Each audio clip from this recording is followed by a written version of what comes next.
Tiffin చేసుకొని పోయింది sir. పాటం నేను పోయినా కూడా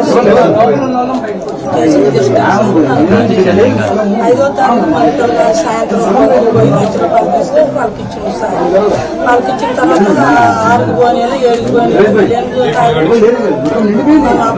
రాజేసి ఇచ్చింది బంకులో మేనేజర్ అయితే మన అబ్బాయి ఇచ్చింది సార్.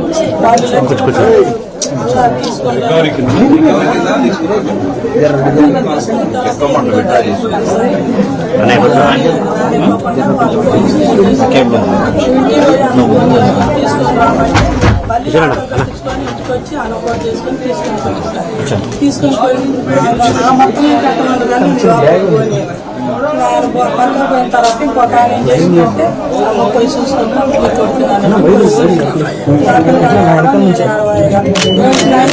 మళ్ళీ అమ్మటే బయటకు వచ్చింది సార్. ఏం మాట్లాడాలి బయటకు వచ్చింది సార్. మళ్ళీ 10వ తారీఖు జైలుకి తీసుకొచ్చారు సార్. దాని కోర్టుకి తీసుకొచ్చారు.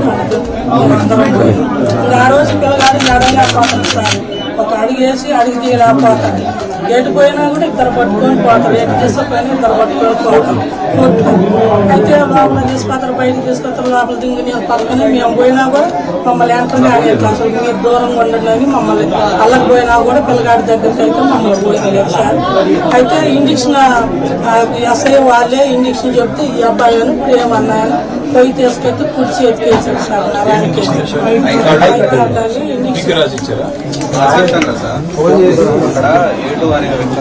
ల్యాబ్ లో పనిచేస్తారు. కానిస్టేబుల్ సలహా తక్షణ ఇంజక్షన్ ఇచ్చి రిలీజ్ పెట్టాలని ఒక ఇంజక్షన్ చెప్తే ఇతను ప్రైవేట్ షాప్ పడిపోతే కానిస్టేబుల్ చెప్పారు తీసుకురండి. వీళ్ళిద్దరూ క్లినికల్ షాప్ పడిపోయారు. ఫోన్ చేసి కానిస్టేబుల్ కాల్ చేసి అతనితో మాట్లాడిస్తే అతను ఇంజక్షన్ చెప్పాడు. వీళ్ళు తీసుకుపోయి చేసిన తర్వాత నడవలేని పరిస్థితి నేను పోలీసు వాళ్ళకి దండం పెట్టి అయ్యా నాకు నా పిల్లగా నా పక్క చెప్పండి, నేను ప్రైవేట్కి చేసే పొజిషన్ పెట్టుకొని మళ్ళీ పంపిస్తాను అన్నా కూడా లేదమ్మా మేము గవర్నమెంట్కే తీసుకుపోతాం, మీ పిల్లగాడు కాదు మా పిల్లగాడు మేము పంపానని వాళ్ళు అన్నాం. అయినా 5 గంటలకి ఇక హుజునార్ జైలుకి తీసుకుపోయారు సార్. హుజునార్ సోమవారం పోయిన, మంగళవారం పోయిన, బుధవారం వేస్తారు. మళ్ళీ శుక్రవారం రోజు నన్ను చూడటానికి మళ్ళీ పోతే మా కుటుంబం అంతా పోయి చూసినాం సార్. అప్పుడు కూడా పిల్లగాడుగా ఏడుతుండ నాకు బెయిల్ ఎప్పుడు వస్తుంది, ఎప్పుడు తీసుకుపోతారు అని పిల్లగాడు ఏడుతుంది సార్. అయితే అక్కడైనా కూడా ఒక 5 నిమిషాలు మాట్లాడించారు సార్, బయటకు పంపించారు. శనివారం రోజు మళ్ళీ మా వాళ్ళు వస్తే కారు వేసుకొని మళ్ళీ పోయినాం సార్. చూడటానికి పోతే లేదమ్మా వారం రోజులలో 3 రోజులే చూసి తర్వాత మేము చూడలేమని వాళ్ళు అంటే సార్ అటు మళ్ళీ వాళ్ళే పడిపోయారు. మేమే ఇటు వచ్చినాం, చిలకల్లు నుంచి వచ్చారు సార్. వాళ్ళు చూడలేదు, మేము ఇంటికి వచ్చినాం, వాళ్ళు అడిపోయారు. 5 గంటలతో ప్రియాంకు ఫోన్ చేసినాం సార్. నేనే ఫోన్ చేసిన, ఏందయ్యా పిలుతుంటే పలకట్లేదు ఆడిపోయానని ఫోన్ చేస్తే పోయినా హుజునార్ వచ్చినా ఏంటంటే రజేసి బాగలేదు అంటే ఏమైందయ్యా అంటే కొద్దిగా హెల్త్ బాగాలేకుంటే హుజునార్ తీసుకొచ్చిన అంటే అమ్మాయి నేను అలా ఆయన బరబర బండి వేసుకొని పోయినాం సార్. ఆశీస్సులు పెట్టారు. పిల్లగాడు బాగా ఎగరొట్టుకుండు. అయితే అక్కడికి పోయినట్టు కూడా నేను అన్నా, ఇక్కడ నేను చేసిన డాక్టర్ 3 సంవత్సరాలు నేను ఆ డాక్టర్ గారు కాడ చేసిన ప్రైవేట్ ఉంచుకుంటూ వదిలిపెట్టండి ఇవ్వండి సార్ అన్నా కూడా అప్పటికి కూడా నాకు ఇవ్వలేదు సార్. గంట పైన అయింది. సూర్యాపేట తీసుకోవాలంటే గంట పైన అయింది. గంట కూడా ఆఫీస్ రాలేదు. ఆ నుంచి మళ్ళీ సూర్యాపేట పోయిన తర్వాత ఇంకా సూర్యాపేట నుంచి మళ్ళీ హైదరాబాద్కు రాశారు.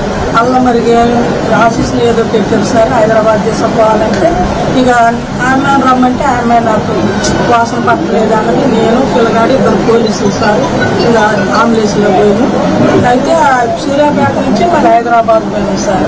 హైదరాబాద్ పోతే హైదరాబాద్లో అంబులెన్స్లో దిగిన తర్వాత నడవలేని పరిస్థితుల్లో ఉండాలని తర్వాత ఏం చేసినాక ఆ బండి వస్తే బండి మీద తీసుకెళ్ళిపోయారు సార్. పోయిన గంట సేపు కూడా ఒక డాక్టర్ గారు వచ్చి ఒక ఇంగ్లీష్లో కానీ ఒక మాత్ర కానీ ఒక ఏదన్నా ఎవరు ఇవ్వలేదు సార్. పిల్లగాడు ఆవేశపడుతుంది, ఆశీస్సులు పెట్టింది చేసుకుని వచ్చి ఆ తీయటం మళ్ళీ పండుకోవటం తీయటం పండుకోవటం పిల్లగాడు అంత అల్లాడిపోతున్నా కూడా ఒక్క డాక్టర్ గారు కూడా వచ్చి పిల్లగాడిని పట్టించుకోలేదు సార్. గంటలో పిల్లగాడికి ఈ పోలీసులు వచ్చి అట్లే కూర్చుంటారు కానీ పోలీసులు యాడికన్నా బాగాలేదు. నేనే ఏం సార్ మీరు వచ్చి అట్లే కూర్చోరు పిల్లగాడు అట్లా బాధపడుతుంది మీరేం సార్ అన్నాక ఒక అతను పోయి బాగా రిపోర్ట్లు తీసుకొని సూర్యాపేటలో రిపోర్ట్లు తీసుకొని పోతే అక్కడ 4 దిక్కులాలు పోతే పిల్లగాడు కుడిచేయి అట్టేసి అరంచేయి నా చేతులు పోయి సార్ ఊపిరి పోయిన తర్వాత వాళ్ళు వచ్చి అప్పుడు ఎదురమ్మలు చేసి ఇట్లా దొరుకుతారు అన్నారు.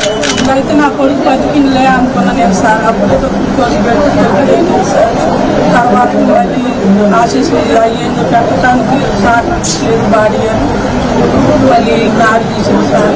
ఈ పిల్లగాడితో బాడీ సాపించట్లేదు లేడు అయిపోయింది అన్నాక అప్పుడు తర్వాత వచ్చింది సార్ జరిగింది సార్. మధ్యలో మరి ఇక్కడ ఎమ్మెల్యే గారికి లేకపోతే ఇక్కడ ఎస్పీ గారికి కలెక్టర్ గారికి ఎవరికి చెప్పలేదు నాకు తెలవదు సార్ ఎవరికి మల్లన్న గారికి మనం చెప్పాలి కదా ఎవరికి చెప్పలేదు నాకు తెలవదు సార్ అసలుకి కౌన్సిలర్ దగ్గర పోయిన తర్వాత అతను ఓవర్సీగా ఎందుకు మాట్లాడిన తర్వాత ఎస్పీ మానిటరింగ్ కష్టం బయటికి కేసు మొత్తం ఈ దారులు ఎవరు చెప్పేదా కూడా కష్టం రాదు. ఎస్పీ మానిటరింగ్ చేస్తామని చెప్పాను. లేదు సార్ వాళ్ళ మామయ్య దినం ఉంది తెల్లరి దినం ఉంది దినం ఉన్నది సార్ దానికన్నా పర్మిషన్ ఏంటంటే లేదని చెప్పేసి సీఏ వెళ్ళిపోయినంత చిలుకూరు ఎస్ఐ వచ్చింది. వేరే ఏ సమస్య లేదు ఏం లేదు సార్ పర్ఫెక్ట్ జరిగింది. అలాంటి అలవాటు కూడా సో బేసిక్ గా కొట్టి చంపారు ఏంటంటే గవర్నమెంట్ వైపు నుంచి ఇప్పుడు ఏం చెప్పారు మనకి వాళ్ళే రెస్పాండ్ కావాలి. మళ్ళీ అమ్మాయికి ఏం చెప్పారు ఇల్లు పెట్టిస్తాను కలెక్టర్ సమారంలో నుంచి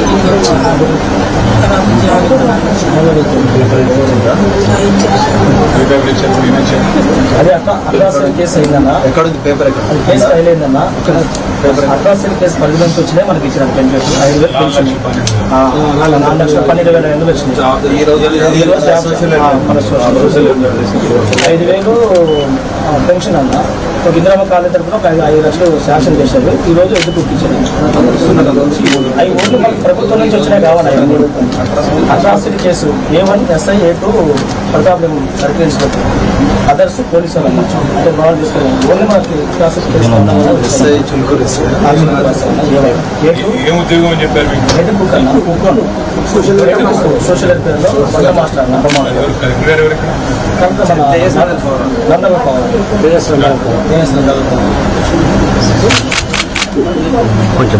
సంఘటన జరిగినాక కృష్ణానది మీద బాగా చేయటం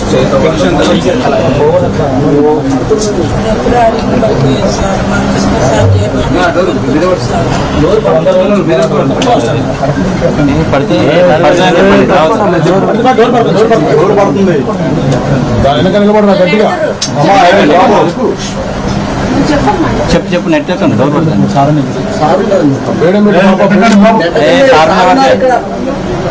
ఇది మన జాతీయ కార్డు మెంబర్ వడ్డీపల్లి రామచారి గారు రావడం వల్ల పెన్షన్ 5,000 ఇస్తాను పెన్షన్ ఒకటి ఇప్పుడు మీకు ఉద్యోగం చెప్పారు 5 లక్షలు ఇందిరమ్మ కాలేజ్ కన్నా లేదు జాగా చూపెడితే 5 లక్షలు మన గవర్నమెంట్ లో తెలవకుండానే ఒకటి జరిగింది సంఘటన ప్రియమ్మ గారు జరిగితే మీకు గుర్తుండాలి. అన్నగారు చూస్తారు మీటింగ్ మందకృష్ణ గారు ఇక్కడ మనం మాట్లాడినారు. విషయం ఏమంటే ఆ రోజు ఆమెకు 3 పిల్లలు, 2 ఆడపిల్లలు. 2 ఆడపిల్లల్లో కూడా ఇద్దరికి పెళ్లిళ్ళు అయిపోయింది. ఆమె మీద డిపెండెంట్ కాదు మరియమ్మ గారు. అయినప్పటికీ 2 ఆడపిల్లలకి 2 కుటుంబాలకి 10 లక్షల చొప్పున ఇచ్చారు. దాంతో పాటు ఏం చేశారంటే ఆ అబ్బాయి ఉన్నాడు ఇంట్లో, ఆయనకి 15 లక్షలు ఇచ్చారు, ఇల్లు ఇచ్చారు, ఉద్యోగం ఇచ్చారు. నేనేమంటా అంటే ఇవన్నింటికి మించి సరే డబ్బులు ఇవన్నీ మర్చిపోయిన తర్వాత అయితే ఏదో చేస్తాం ఇది సాయం, కానీ ఎవరైతే ఆ దుర్మార్గానికి పాల్పడ్డారో వాళ్ళని డిస్మిస్ చేశారు. వాళ్ళు ఇక్కడ సస్పెన్షన్ మాత్రం చేశారు. ఇది కరెక్ట్ కాదు.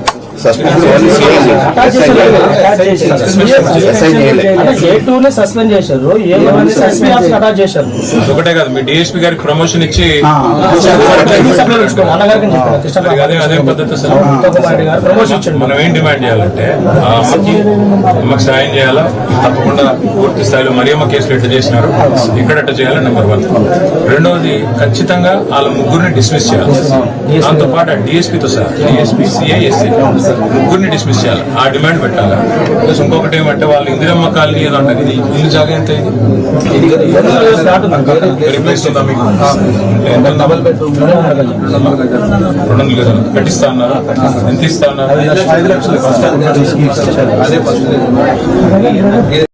5 లక్షలు 5 లక్షల్లో డబుల్ బెడ్రూమ్ ఇల్లు కాదు. అందుకే నేనేం చేస్తానంటే 5 లక్షలు గవర్నమెంట్ ఇవ్వండి, 5 లక్షలు మేము పార్టీ నుంచి ఇస్తాము. ఎందుకంటే అట్లయితే కనీసం 10 లక్షలు ఇల్లు ఇస్తాం. అది చేద్దాం. వెంటనే నేను మల్లన్న గారి ద్వారా పంపిస్తాను. మీరు తప్పకుండా అది కూడా అది ఇది కలిపి కట్టండి, అంతేకాని సగం. రెండోది మీరు దయచేసి అందరం కలిసి కట్టగమ్మా. ఇప్పుడు ఏమి ఎలక్షన్ లేవు, ఏమి లేవు, మనకేమి రాజకీయ లబ్ధిగా పడగలేదు. కుటుంబానికి జరిగింది వాళ్ళ తమ్ముడు ఆ అమ్మ ఇద్దరు మిగిలిపోయినారు. అమ్మని చూస్తే కూడా బాధ అనిపిస్తుంది, ఎందుకంటే ఆమె సొంతంగా పెంచింది. మీ ఆయన 7 సంవత్సరాలు పిల్లల్ని తనే పెంచింది. అలాంటిది వాళ్ళ అమ్మాయికి పెద్ద దిక్కు లేకుండా పోతే ఇల్లు దగ్గరుండి కట్టించండి.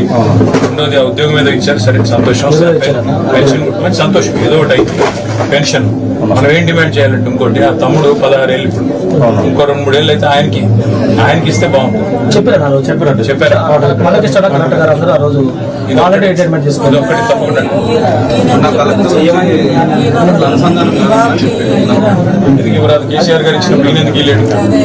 కేసీఆర్ గారు ఇచ్చారు కదా, ఈయనెందుకు ఇవ్వకూడదు?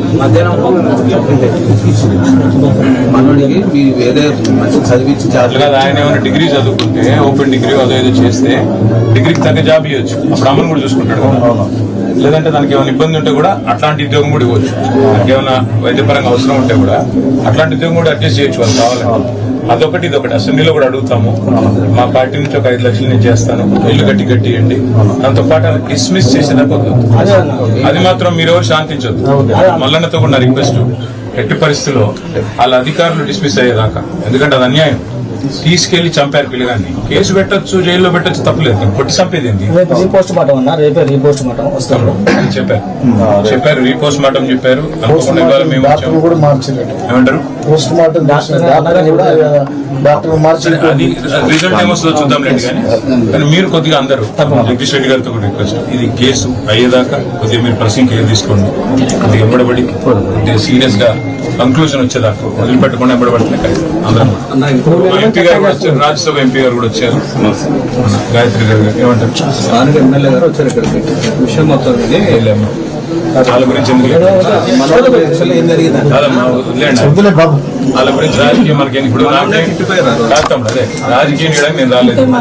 మనం అధికారులు తప్పు చేశారు. వాళ్ళు అంటే 30,000 రూపాయలు జాబ్ చేశాను, 1,00,000 రూపాయలు పడుతుంటే ఎక్కడే అనుకో అసలు ఎటు నుంచి వస్తున్నాయని ఎట్లా వేసుకోండి అకౌంట్ లో చెప్తారు. సరే అమ్మా, సరే తప్పు చేశాడు అనుకో, డబ్బులు కట్టాడు కదా తిరిగి. అవును,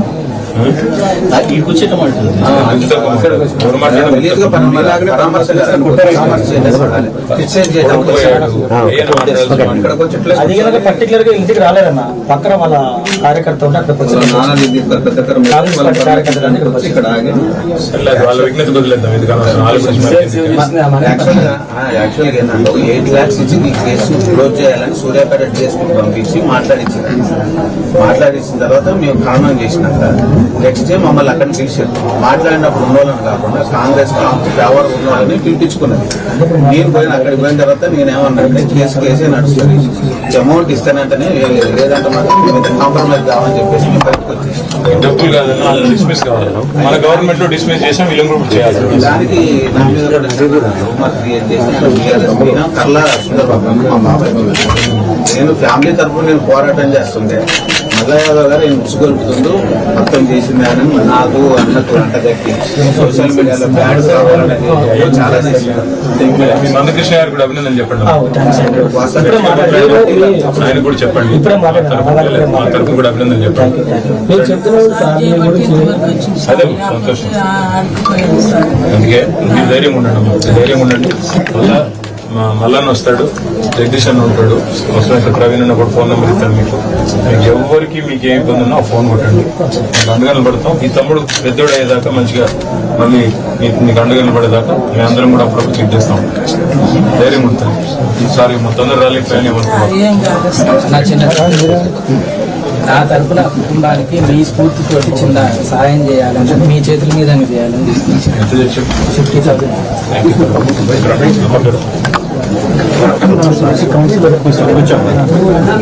వీడు చూడు శ్రవణ్ మంచి చూడున్నాడు. మంచి పని చేస్తున్నాం. వాడికి థ్యాంక్స్ చెప్పిన తర్వాత ప్రవీణ్ అన్న పైకి లేదు.